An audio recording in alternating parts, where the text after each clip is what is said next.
Esta é uma questão do Exame Nacional 2006, segunda chamada, composta por duas alíneas, separadas por esta linha azul. Vamos resolver a primeira alínea. O Roberto tem 9 primos. Explica como farias para determinar a mediana das idades dos 9 primos do Roberto. Bom, eu vou aqui explicar muito rapidamente e de forma abreviada o que fazemos para determinar a mediana quando temos um determinado número de elementos reduzido, portanto são 9 primos, se colocar 9 idades por ordem não é muito complicado, portanto se estamos a falar de experiências onde temos muitos dados para observar, então vamos determinar a mediana recorrendo a fórmulas. Mas este caso serve também para nós percebermos aquilo que é a mediana. Então, se nós temos um conjunto de dados que são colocados por ordem crescente ou decrescente, e portanto, reforço esta ideia, as idades dos primos teriam de ser colocadas por ordem crescente ou decrescente. Eu vou já escrever isso, ok? Nós temos aqui, ora, 4, 5, 6, 7, 8, 9. Vamos supor que estas são então as 9 idades dos primos, todas escritas então por ordem crescente ou decrescente. Bom, nestas circunstâncias, então, a mediana é o valor central que se encontra nesta sequência. Portanto, o valor que está no centro, estando eles então escritos por ordem crescente ou decrescente, é aquilo que chamamos de mediana. Então, se nós contarmos aqui 4 do início e contarmos 4 a contar do fim, vemos que fica aqui um elemento sozinho, que é então a mediana, ok? É assim que nós podemos determinar a mediana quando estamos a falar de um conjunto de dados reduzido, como por exemplo este. Bom, já agora vou, embora esta pergunta já ficasse respondida, porque vamos dizer então que temos que escrever as idades dos primos por ordem crescente ou decrescente e depois observar o valor central. Essa é a resposta a esta pergunta. Mas vou relembrar aqui uma situação que é para o caso de nós termos um número par de elementos. O que é que acontecerá e como é que nós determinamos a mediana neste caso? Vamos supor que tínhamos 10 em vez de 9.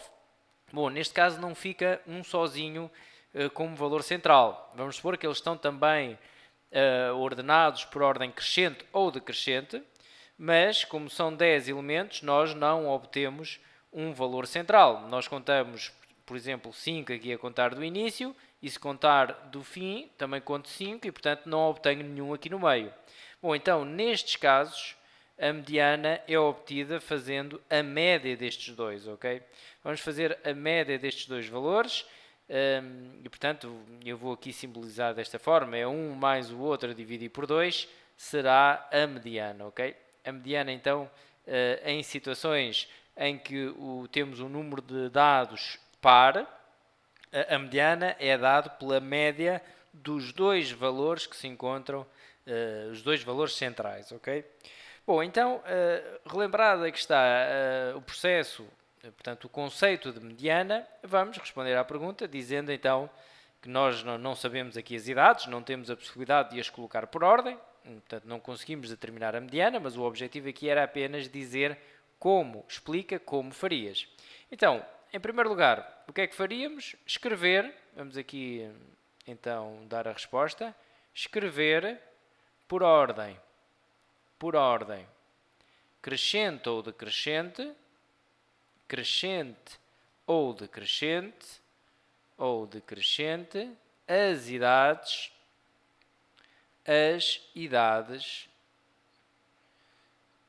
dos primos, dos nove primos, ok? Portanto, escrevíamos as 9 idades por ordem crescente ou decrescente. Em segundo lugar, observar o valor central. Bom, para observar o valor central, podemos utilizar uma técnica, é ir cortando nas pontas até ficar com um sozinho no meio. Lá está, se for um número ímpar de dados, nós ficamos com um valor central único, sozinho, não é? Se for um número par de dados observados, então nós vamos ficar com 2 no centro e fazemos a média desses dois para obter a mediana, que não é aqui o caso. E portanto, esta está respondida, vamos então à segunda linha. Escolhendo ao acaso um dos 9 primos do Roberto, a probabilidade de ser um rapaz é 1/3. Quantas são as raparigas? Justifica a tua resposta. Bom, esta é uma questão que até mentalmente, de cabeça, a conseguimos resolver, portanto, pelo facto de os números serem redondos, digamos. Nós temos 9 primos, sabemos que 1/3 são rapazes, então quanto é que é 1/3 de 9? 9 vezes 1/3, ou 9 a dividir por 3, dá 3, não é? Então sabemos que existem 3 rapazes. Se existem 3 rapazes e se são 9, então temos 6 raparigas. Isto estaria respondido. No entanto, eu vou aplicar aqui um método de resolução que poderá ser utilizado em perguntas idênticas a estas, mas onde temos experiência composta, ou seja, onde em vez de escolher um primo, escolhendo ao acaso um dos 9 primos, vamos supor que escolhemos 2. Isto já são experiências compostas que poderão ser feitas em anos mais avançados, mas eu vou utilizar a mesma estratégia na resolução desta questão para habituar a este processo, ok? Portanto, nós sabemos então, queremos saber quantas raparigas há, mas sabermos quantas raparigas há é o mesmo que sabermos quantos rapazes há, não é? Então vamos definir aqui uma variável, n, por exemplo, que representa ou as raparigas ou os rapazes. Neste caso vou dizer número de rapazes, porque temos a probabilidade dos rapazes, mas também poderia ser raparigas, ok? O n é o número de rapazes, ok? Em 9. Nós sabemos que temos 9 no total. Bom, então o que me dizem é que a probabilidade de sair rapaz, é dada por 1/3. É 1/3. Bom, mas eu consigo escrever esta probabilidade, agora a probabilidade de ser rapaz, vou colocar aqui um equivalente, pensando na lei de Laplace. Bom, quantos casos possíveis eu tenho? Eu vou tirar um rapaz de 9, não é? Então os meus casos possíveis são 9. Eu estou a utilizar aqui a lei de Laplace. Eu sei que tem que dar 1/3. Bom, quantos rapazes é? Quantos casos favoráveis são a sair rapaz? Bom, eu defini que eram n rapazes, então n é o número de casos favoráveis.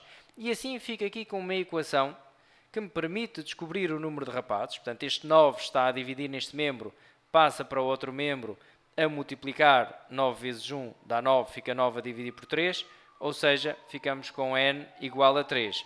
Bom, e desta forma nós sabemos que são 3 rapazes, mas estão a questionar o número de raparigas, não é? Então, as raparigas são... raparigas é igual, o número de raparigas, vamos aqui abreviar, ok? O número de raparigas é igual a 9 menos 3, que é igual a 6, ok? E assim temos a resposta ao problema. Volto só a repetir que este processo que eu aqui apliquei é um processo que em anos mais avançados, em perguntas idênticas, quando nos dão uma probabilidade e quando nos pedem o número de elementos, quantas bolas há no saco, quantas raparigas havia, bom, pensar o problema desta forma, trabalhar com a probabilidade que nos dão e depois pensar nessa mesma probabilidade em termos de casos favoráveis e casos possíveis, é um método muito útil.